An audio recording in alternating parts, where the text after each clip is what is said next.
This is February 1972, and the following tape is an assortment of statements taken from a variety of talks, and these statements are not necessarily related or connected one with the other.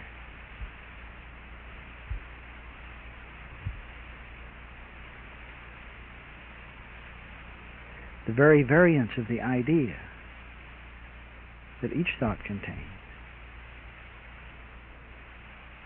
may, as it has done for myself,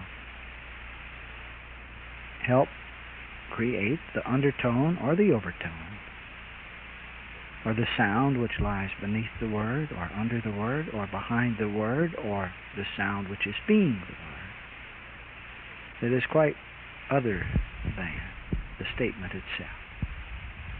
And with that in mind, this tape has been assembled.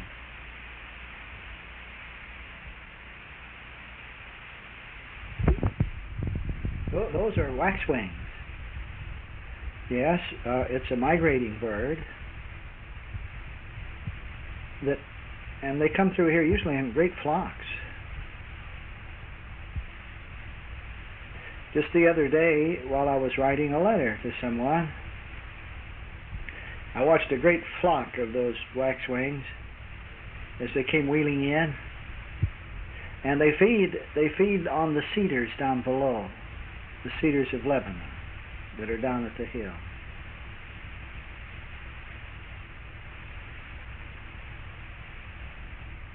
Thousands of these beautiful birds with their little perky top notches and soft yellow undersides and sleek wax wings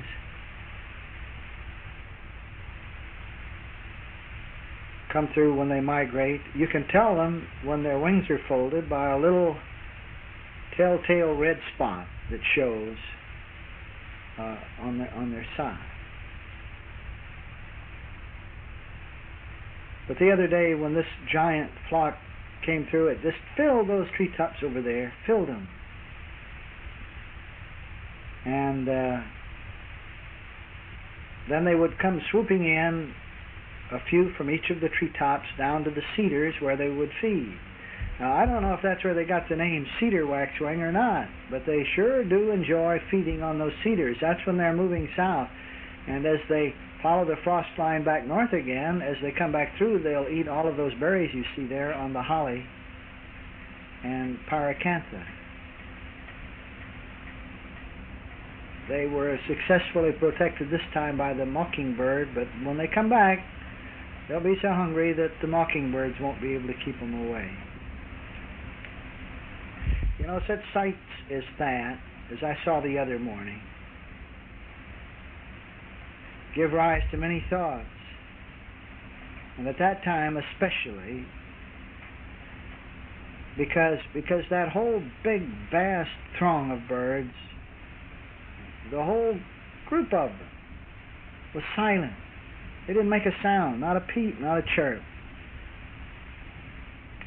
Just the flutter of wings, thousands of wings as they came in relays to feed at the cedars. And then they would whoosh away again, almost as if someone signaled. And there was no noise at all but the flutter of feather against wind. And watching them, you would see an individual loner occasionally go flying off away from the flock in some other direction. But he would return in time. Or maybe a group would go wheeling away to the north or the south or the east or the west, away from the throng. But they knew, somehow knew, that the flock would not move on without them. Or they knew precisely when the flock would move on. And it was this that gave rise to much thought. You see, because where were the leaders and where were the followers? This big flock of birds acted as a single one. They had no telephones to send signals back and forth, no way to send telegrams, and yet they all knew. They were all bound together into some sort of a single, beautiful oneness. No leaders, no followers. Well, what could this sensitivity be? So remarkable that each knew the intentions of the whole, and the whole acting in accord with the very best interests of each. How did the individual know how long and when and where? And what was it that moved the whole? Well, I think all of you know. I'm sure you do. An intangible, ineffable symphony of spirit, unheard by mortal ears, pervades this scene right here, right now. And that morning, I saw the notes of the symphony, a wing. Even as right now, each of us here sees the notes of the symphony as all form. That morning, the symphony played its music as the motion and the movement and the rhythm and the dance of one giant flock of waxwings. The individual flight of one little bird might be a fluttering pianissimo of the great grand symphony, and the wheeling, swelling swoops of batches they would leave the cedar tree would be a silent fortissimo. But what it was all was a melody of living love, of love, living. It was a melody to grace my early morning and bring wonder to the heart, even as this minute is ever a melody of grace.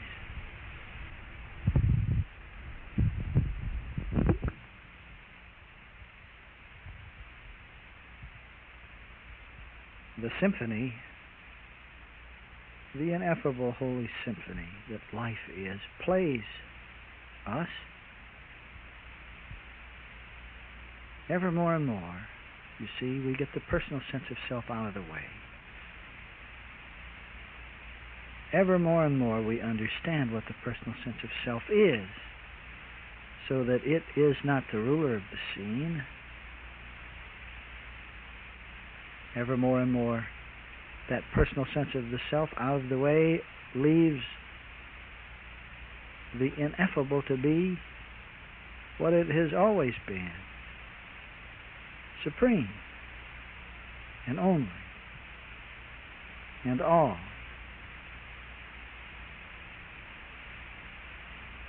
But in accord with the precision of science, which happens to be the ruler of this world of tangibility, as we let go the bonds, or as the bonds are loosed and let go, what they were, what those bonds were, and the power that they profess to have or to be, becomes more apparent and seemingly more potent. Now, this paradox seems well nigh insoluble to the mortal view that it supports, to the human ego, to mortal mind, since that concept cannot possibly comprehend Since that concept cannot possibly comprehend that the symphony, the ineffable, intangible symphony and its finite, tangible notes, the forms of the universe, that those two are one. And while the best statements of metaphysical science in words can tell a few here and there, those who have ears to hear can tell of the distinction between the wheat and the tares. My experience has been that only love itself can live the two as one until the day of the harvest. And our day of the harvest is our very own comprehension of why the form appears. I might say of why the what appears. Why it's there, why tangibility, why the scene at hand, and of its beneficence. But more than that, our day of the harvest is when we live that beneficence in more than just idealistic pretense.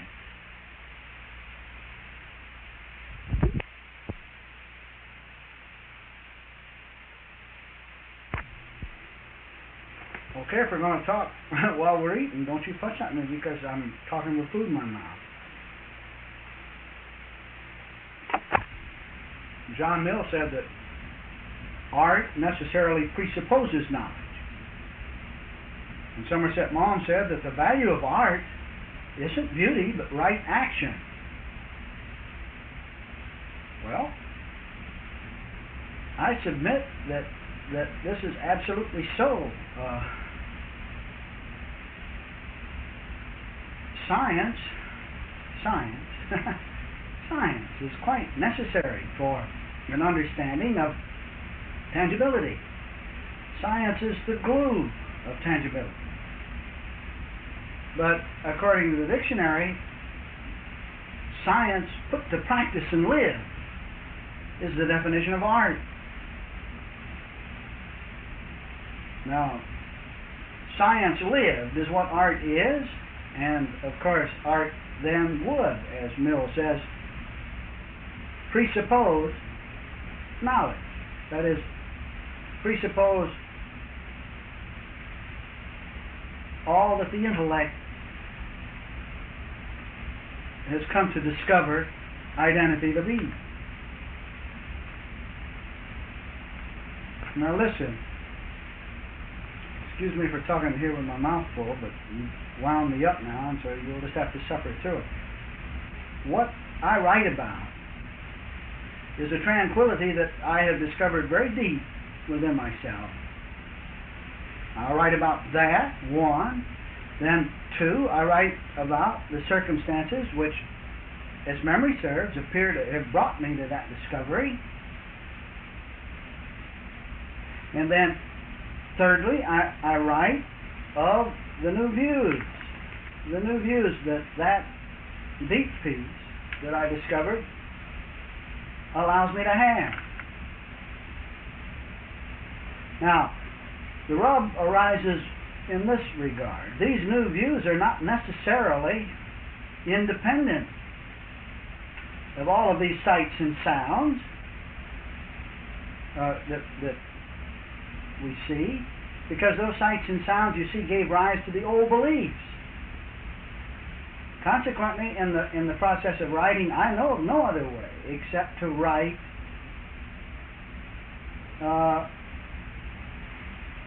of nature, to enwrap these sights and sounds in one way or another in words. Now, furthermore, this deep peace, which does not mean a human sense of being on an even keel at all. It doesn't mean a human sense of serenity at all. It's not that. It's a peace infinitely greater than that. And this piece also has birthed new feelings and emotions about which, when I write, I can only use parables and similes and analogies, usually of love and nature, of things that are so ordinary on the human scene that the meat of the message is very often obscured by the dumb and utter simplicity of the words. Yet, this manner of writing appears to speak to a much wider view of my humanity than do all of these humanly precise equations of Christian science or religious science or of Eastern or Western metaphysics. And it also speaks to a much wider view of the humanity I see than does that ice-cold, buttered blade of mysticism that lets one confirm any belief that he cherishes without releasing a single misconception. This is the reason I steer clear of writing mystically, because mysticism allows anyone to hear anything he wants to hear without forcing the release of a single idiotic notion. And furthermore, it doesn't even begin to force the release of that fraudulent ego that possesses misconception and needs misconceptions to maintain its reign in what we call our personal affairs. You see, the fables of Aesop are a horror to the intellect, aren't they? But, well, who ever heard of a talking chicken? Yet the heart gets the message, and the heart is of a higher order than the intellect. Now, someone on the telephone said, would I please define the use of the term heart, that it would mean so much if I would define the use of this term heart. By heart, I mean love. I wanted a better way to say love. But I don't mean love in the sense of the word being synonymous with God, because to me, all words are included in and as the allness that all or God is. But love, meaning feeling. Love, meaning the highest sense of good, is the heart. Now, as I talk, ego and intellect are not to be equated as though they were the same, because they're not the same. Ego and intellect are two different things. When one first awakens to the heart, he's prone to want to throw the intellect right out the window. Yet intellect and heart are in perfect balance. The intellect within the heart. Ego on the other hand, is the belief of a selfhood other than the one. And this belief of a selfhood other than the one uses the intellect as its primary tool.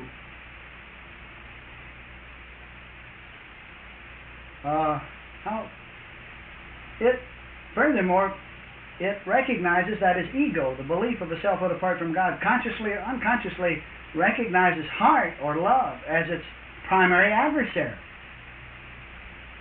You see, ego's counter thrust to the ineffable honesty of the heart is to proclaim the intellectual view of the heart as valid.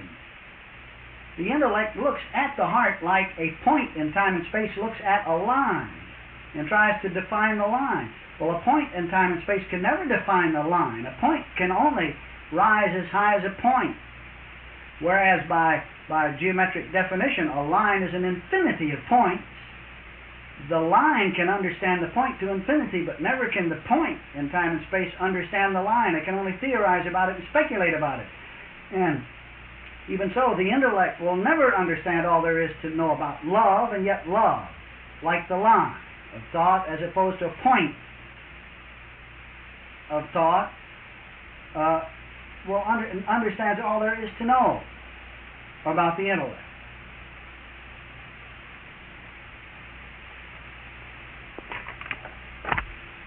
After another piece of chicken, I'll try to say that again. I don't think I said it very well, but...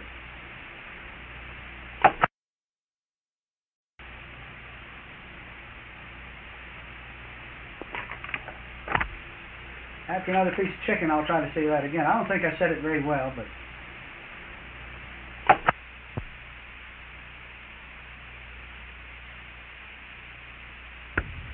My use of the term ego and heart might be called yin-yang in Taoism, or male, female, as the yin-yang has been called, heart being male, intellectualism being female. Yet the two are in perfect balance. The two come together in a singleness, two that are one, and they must be lived as one. In my own case, when I first discovered a heart, I wanted to toss intellect out the window, and but to live a heart-oriented life as opposed to having earlier tried to be the grand intellectual, and intellectualism did nothing but drive me to the anguish and agony that forced the discovery of the heart. But to live the heart exclusively does nothing but drive one in its anguish and agony and strange attitudes and outlooks to rediscover the leavening quality or the importance of the intellect, and until finally we strike the very happy balance. We quit seesawing back and forth like a teeter-totter to discover the fulcrum that lies at the center, which is the balance. And then we live that fulcrum at the center, the balance. We declare balance to be the identity we are once it's been discovered, because we can't declare an identity to be something that we haven't discovered. That is, and know it. Oh, I haven't said that worth a toot either, but in any event, we live that fulcrum, the balance that we are, suddenly to awaken to the fact that we are not just the fulcrum, not just the balance, but we are being all there is to the entire teeter-totter. We are all there is to male, female, yin-yang. Now, I have found for myself that never, never, never can I understand the answers to anything. And bear in mind, we're supposed to be, just like Jesus said, know what is before thine eyes, then that which is hidden from thee will be revealed. It wasn't until I accepted an identity greater than male or female that I could understand the problems relating to what appear as a tangible male or female and a human experience of maleness or femaleness. A point, you see, trying to understand about a line can never understand about the line, but the point of view forsaken and a line of thought accepted allows the line of thought to understand all there is about the point of view. So it is that we assume the illimitable identity if we expect to understand about the lesser or the confined aspects of mortal thinking. And believe you me, the most confining aspect of mortal thinking is gendered thinking, the belief that we are either male or female. Why? Awareness, the awareness that right now is here, listening. Awareness is always here and now about the business of comprehending and beholding and listening and viewing and perceiving itself. This awareness right here, right now, is not gendered, despite the fact that you can look down and see female fingers and toes there, or you can look here and see what appear to be male fingers. And if I had my socks off, you'd see toes. But, listen, awareness is not gendered, and we stop thinking of ourselves as a gender. We stop thinking as a gendered point of view to perceive ourselves as above and beyond, as above gender. That is the awareness that is being all there is to the appearance of male or female. Then, so identified, I assure you that we come into a conscious knowledge, a tangible knowledge of what is meant by the appearance of male and female. We come to understand the qualities and characteristics of that particular point of view called male and that particular point of view called female.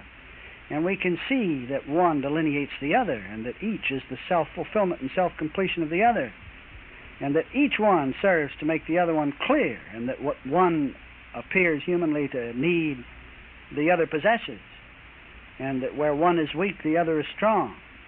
and we can see the beautiful, perfect compatibility of the whole. And yet, you see, what really all of this amounts to is a very perfect balance right here as this awareness. And that balance being twixt intellect and heart. But heart is the greater. Heart is the above. Heart is the all-inclusive. And if you will look at certain of the philosophies of the world, you will see that, well, let's take Taoism that I happen to be most familiar with. It says that yin, the male, is white, and that it is the power and the authority. And it describes it as sort of like a little comma, part of the circle, you know, that's white, but it has within it a little speck of black. It can't be all male. And it is the power and the authority. And then on the other hand, it shows it enwrapped and self-completed and self-fulfilled by another little comma that's black or female. But it has a little speck of white because it can't be all, one or the other. It must be all if it's infinite. And the two are self-fulfilling and self-completing. Yet the power and the authority, according to the Taoist, lies with the light, the white, or as it would say, male, and that its delineation and self-fulfillment, its self-description, lies with the female, the fallow, that which is receptive and receives.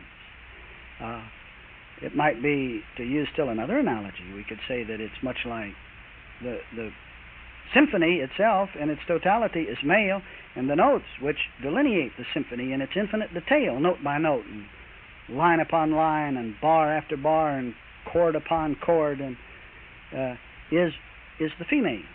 And that while the notes are quite necessary, the notes live and move and have their being because the symphony is, yet the two are one. But still, even though the two are one, the power and the authority reside as the symphony and not as the notes. Now, I don't care whether the female lib group likes that or not. We don't have to worry about that here because we do not identify as male or female, as one superior or as one inferior. After all, what does the term inferior do but delineate all that could ever possibly be meant by the term superior? And how would superior ever be known? In infinite detail, and after all, omniscience knows infinitely, how would we know what superior was meant if we did not see its hypothetical opposite called inferior? Now, don't ask me if I'm saying that the female, the yang of the matter, is only a hypothetical opposite. It is, this is falling back into a demand for a clear and precise scientific or an intellectually acceptable statement, and it must be understood that no intellectually acceptable statement can ever be right or correct, for the simple reason that an infinite is cannot be limited to a finite statement. How can infinity be limited to a finite statement and still be infinite? So therefore, the minute you get a finite statement and say that that's it, it is not it and could never be it. The Jews most cautiously in times past refused ever to write the word for the ineffable, and they used so many different words, and finally they gave up and wrote nothing at all, or substituted the word yud or something in lieu of the word God, or the infinite, or the ineffable. And this is why it's said in Taoism and in many of the other philosophies that if it's uttered, whatever is uttered could not conceivably be it, but could only be a crooked finger pointing toward it. Now, with a lot of words, I hope I've answered your question. Is that clear now?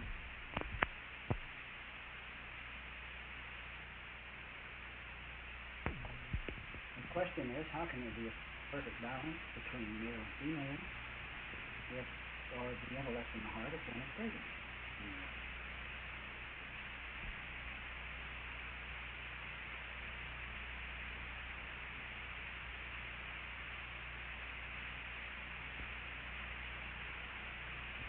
The question is, how can there be a perfect balance between the male and the female, between the intellect and the heart, if one is greater than the other? Well, to answer that very simply, in the same way that there's a perfect balance between light and darkness, and yet light is the power and the authority, and darkness is the hypothetical absence of light. Yet it appears between light and darkness, and yet light is the power and the authority, and darkness is the hypothetical absence of light. Yet it appears its exact equal. It appears to have power and authority, but doesn't. And there's a perfect balance between the two. That's the first illustration that comes to mind that would answer that question. Another one, we might see a point of view. After all, the center of a sphere is a point, is it not? The very center of the sphere is a point, and this is a point of view. How can there be a balance between an intellectual point of view and a line of thought, when a line is composed of an infinity of points of view? Well, the point of view that lies at the center of an infinite sphere is balanced by the circumference. Oh gosh, I'm at a loss for words here. But infinite wisdom,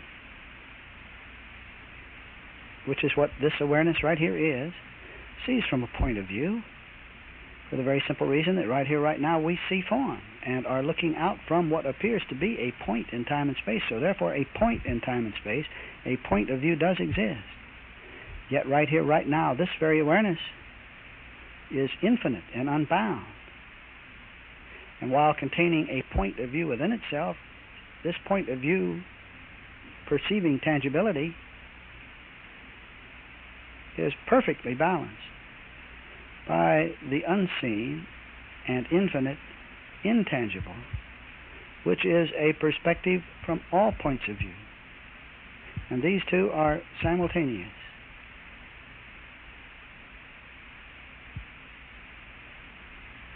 And quite past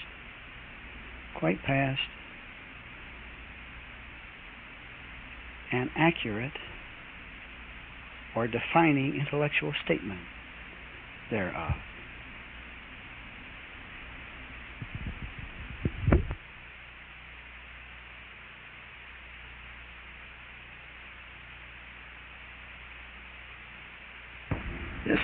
This very deep and abiding sense of equanimity that seems to be mine to talk about is, in my experience, a very perfect balance between the heart and the intellect. That's why I can speak of it with authority. It is a balance. And whenever any action on the part of a bill appears to be wrong, then an imbalance ensues. Bill I, or Billy here, feels that imbalance. And it's as though I had a voice behind me saying, "This is the way, walk ye in it." I assure you that when I make a mistake, I'm the first to know about it. When I say or do something amiss or awry, I'm the first to know about it. And I cannot talk about anything else with authority but that itself, this itself. And this is why, most surely this is why I can only speak of an equanimity and a tranquility that is this identity. And I cannot tell another what to do or what not to do. I don't give advice. I don't give...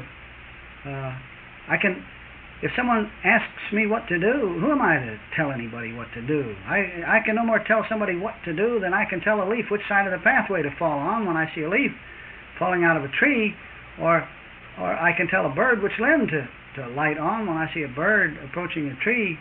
I don't try to do that, neither do I try to tell anybody what to do or not do, but I can, with great authority and honesty, say what I did under similar circumstances. I can say what I would do if faced or confronted with what appears to be such a situation as might be outlined.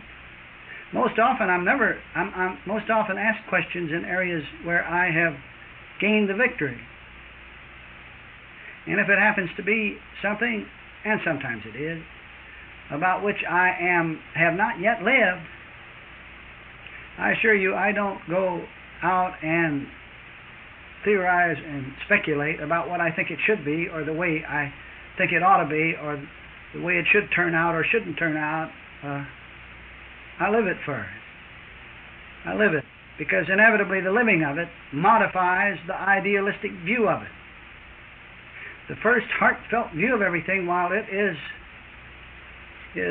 pristine and tremendous, it has, at least for me, always been modified in the living of that view. That view put to living against the overwhelming odds that would try to put it down does, in one way or another, give forth with still another product about which I can only speak,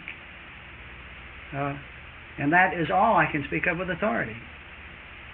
And until I've lived it, you can't make me talk about it. I'm not going to talk about this much.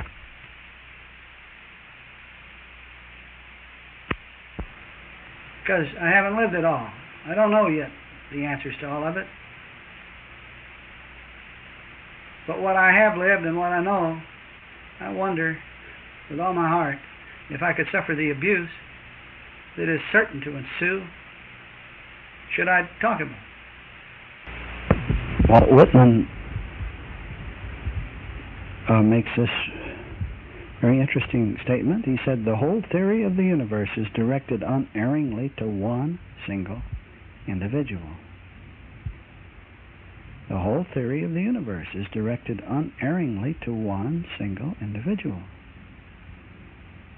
For myself, the grand awakening was the fact that this awareness right here, right now, was one, was single, was all-inclusive, including the appearance of every other so-called body form, or all individuals within it, including the body form called Bill. The day I stood up at the pond, I saw, as awareness sees, and saw that awareness itself was this identity. I, identity, am.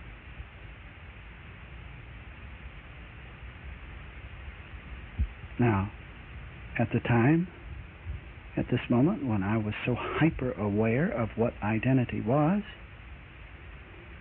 I did very shortly after, that very evening, become hyper-aware of all that identity is not and could never be, which was a tremendous focus on the belief of identity that I had formerly, up until the pond experience, believed myself to be. And I recognized at this moment that this was precisely as it should be, else omniscience would not be omnipotent at all, but would only be aware of identity as identity is. Now, granted, identity as identity is not, that is the former belief of myself, I could see the nothingness of it, the powerlessness of it, and I could see the significance in letting go the belief that that one was me, rather than awareness itself. And surely, as one becomes aware of what is not is no longer a concern, and is no longer powerful, and no longer something that we cater to and bow and scrape before and allow to lead us around by the nose. But the knowledge of it is present. Now, all there is to the thing called devil or Satan is that which isness or deity knows that deity is not and could never be. Now, the power of Satan is the belief that that is not or could never be, is and has been. All there is to Satan is the belief of a selfhood apart from God. The belief that this awareness right here, right now, is the proud possession of some kind of a grand ego to whom it has been given. Well, who is that ego to whom this awareness has been given? Who is that one? Who is it? I ask you, who is that one? That one is the one of few days and full of trouble. That's the one that is the one of few days and full of trouble. That's the one that is gathered up and burned. It's the husk, the one that withers.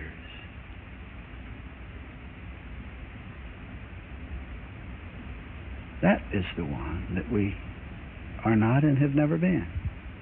But now, upon the recognition that awareness is identity, the recognition that awareness is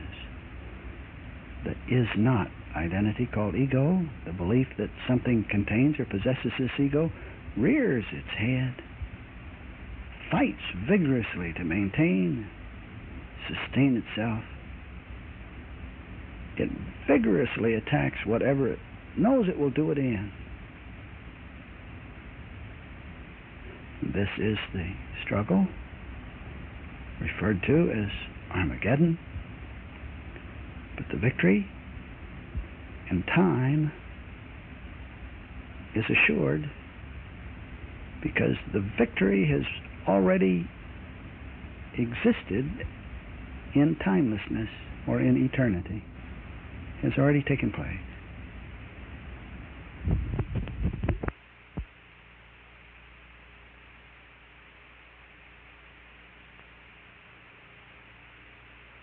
The purpose of ego? We all live ego in order to discover and know infinitely what egolessness is. How would we infinitely know what identity is without knowing what it isn't?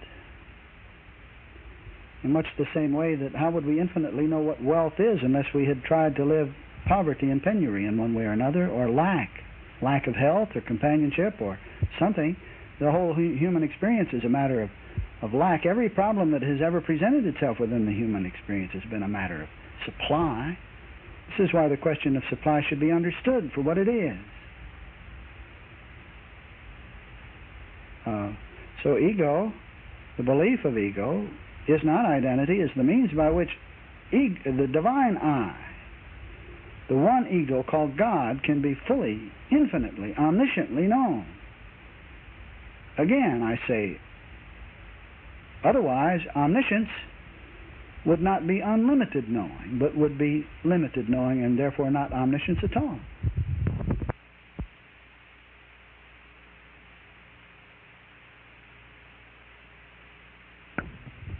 Whatever appears to have a hold on us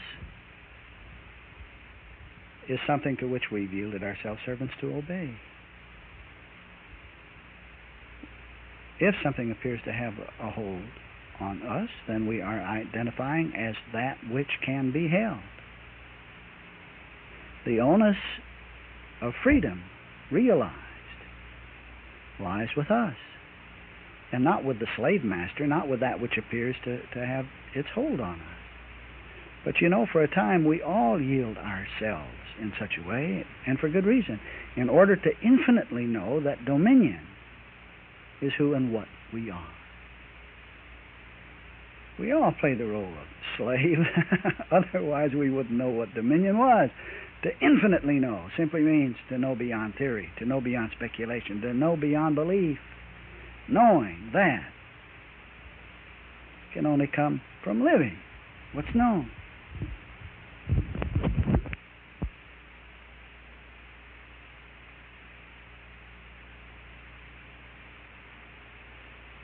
When we consider the one single all called God, where is there anything outside of this one single wholeness capable of holding one? Can there be the alone one and then something else? Once upon a time I looked into a mirror and I didn't like what I saw. So what did I do? I smashed the mirror. And I felt better for a time until my bloody hand became infected. And you see, while the mirror appeared to tell me something that I didn't like, it was just a mirror being a mirror, doing exactly what it was supposed to be doing. The interpretation and the response was mine alone, not the mirror's. Now, ego doesn't like what explains it away. Ego smashes what explains it away. The only role, well, let me say it like this. Only the role of a clutcher, only the role of one holding on to something can play the role of one who is being clutched or possessed by something. In that game, you see, the clutcher inevitably clobbers or gets clobbered by the clutched in order to awaken to the futility of the attempt, in order to awaken to the futility of trying to be a clutcher or clutched, even as the one who thinks that there is another beside himself to be a mirror unto. That is, the minute one thinks that he can be a teacher or an instructor to somebody that doesn't know, usually gets smashed. And when I say he gets smashed, I mean he gets smashed by more than the fruit of the vine. There is no way that I know of short of learning the lesson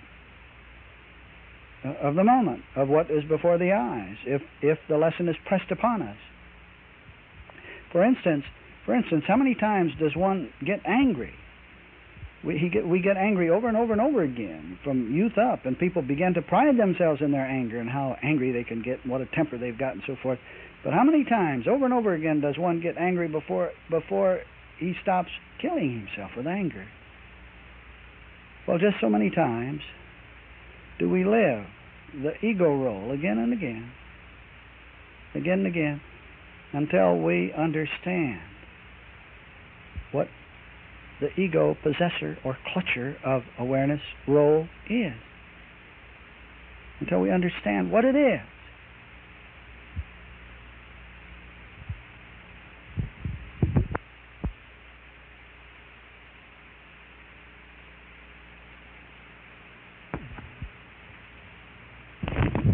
About this business of being personal and impersonal,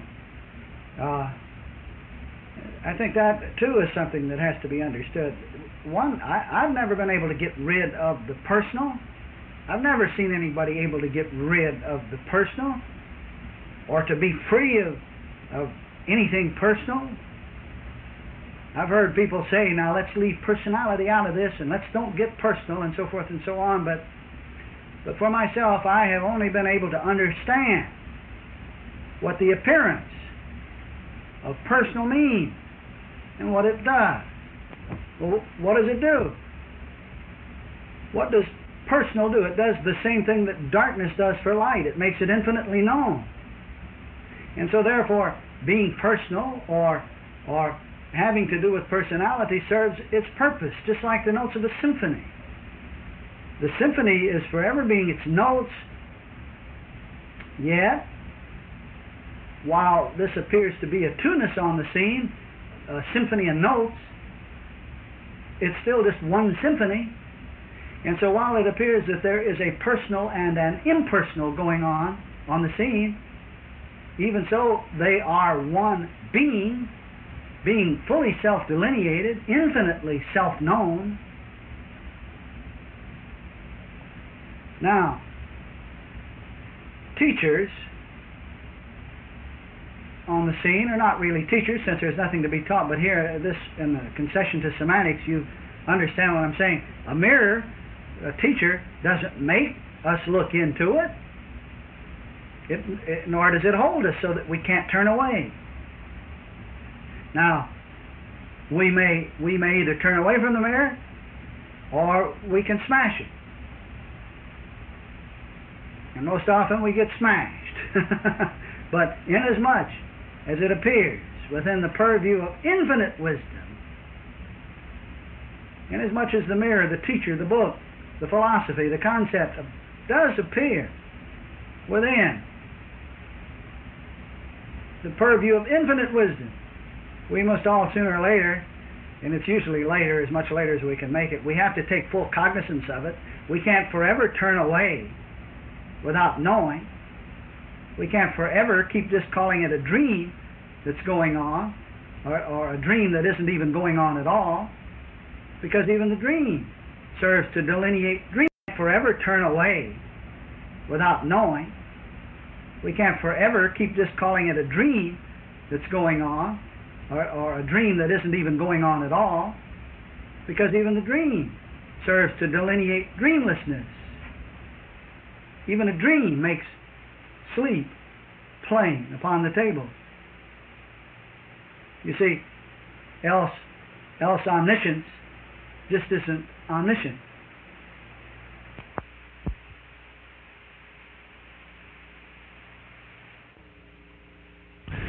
Well, all of this may sound like I'm giving you advice, and advice from Bill to you, but it isn't. It isn't. It's a statement from self to self. And it's without motive, and it's without purpose. And you ask, why do I do it? I do it because it just seems the proper thing to do. Just like breathing, just like eating.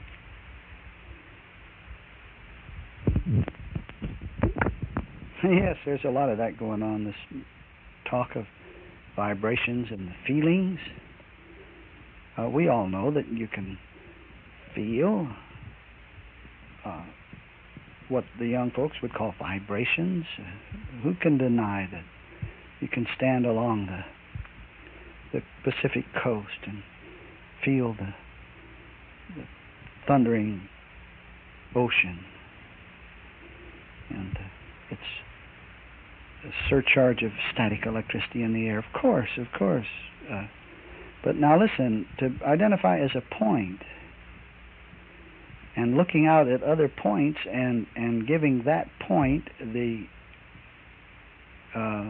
ability to possess good vibes or bad vibes is not the way to do it. Rather, we identify as the line, which is an infinity of points.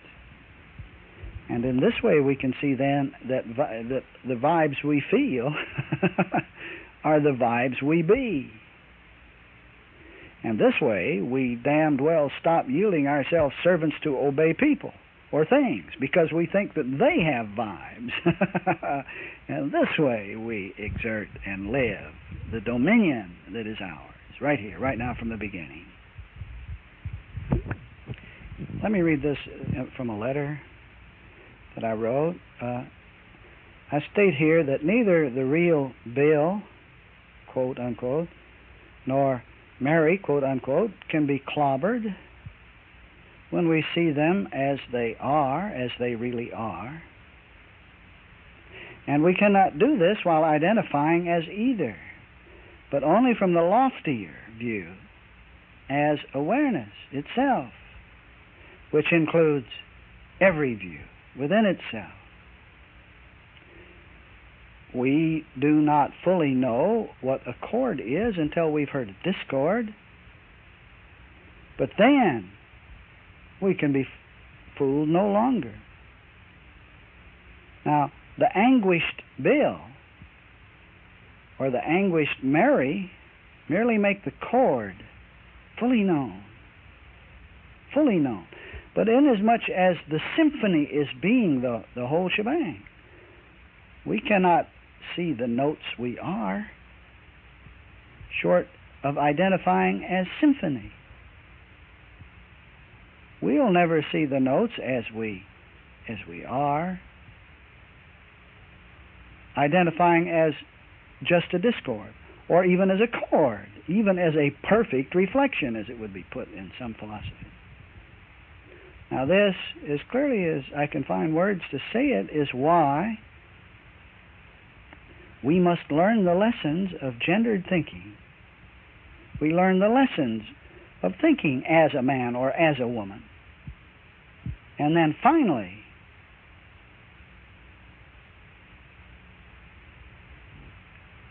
stop it, you see.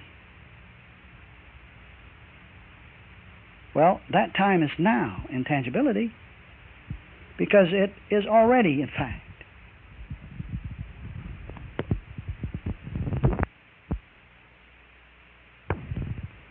Heavy heart, listen, listen. There's a meadow of soft grass very close at hand.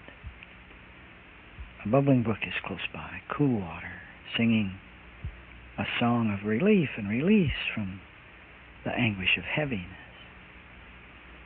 There really is a mellow meadow, beautiful, rolling, gentle, and fragrant. And in the center of it, 'neath a tree, is a place to rest. The hillside there may seem steep, and there may seem to be no one to take you there, but you can find it. You will find it. Be very still and it'll find you. It'll call you. And you know, when you find it, you'll smile. It's inevitable. It is the meadow of identity. It is beautiful, fresh, and clean. It is guiltless. It's perfect. It's eternal. Flowers grow there. Butterflies flutter there, and chipmunks scamper. Fearful heart, listen. There's a soft sound and a bright light nearby. They are the love of God, and they are one. You are certain to hear them and see them, for they are yourself, the self you are. The sound of birds singing ends discord. There in the midst of yourself, darkness vanishes. Bright light of new day is discovered. Somewhere there's an old tree, a place to sit and rest, a place to let go fear and anguish and concern and doubt and guilt, a place to let go care, heaviness and gloom, a place to dream. The woodland, like the meadow, is your identity. There is peace in the midst of it, and you're certain to find it. It's yourself, you see. It is yourself. Self, seeking and finding.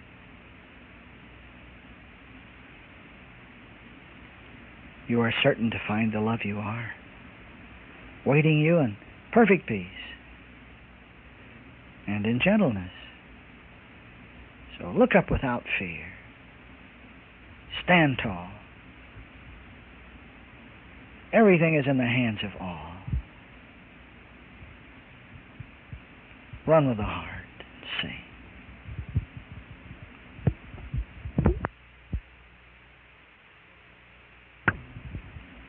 Intellectual struggle isn't the way. Struggle just is not the way. Lightness and light is the way. The gentle touch, the soft touch. That's what leads us to the quiet center of the self we are, God's self. And there, listening to the heart's melody, comes the strength to live this life, and to live this light fearlessly, and with effortlessness, and with grace, and lightness.